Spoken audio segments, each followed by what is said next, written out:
ਤੇ ਮੇਰੇ ਦੁੱਖ ਤੇ ਜ਼ਿੰਦਗੀ ਇਕੱਠਿਆਂ ਮੁਕਸਨ।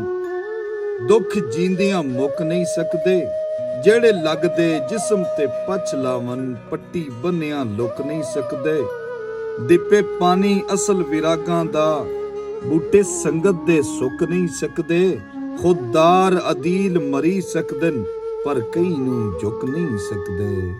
ਤੇ ਗਰਜ਼ਾਂ ਦੇ ਸਾਂਗੇ ਦਾ ਬਰ ਕੋਈ ਨਹੀਂ ਹੁੰਦਾ, ਸ਼ਰੀਫਾਂ ਦੀ ਫਿਤਰਤ ਦਾ ਸ਼ਰ ਕੋਈ ਨਹੀਂ ਹੁੰਦਾ।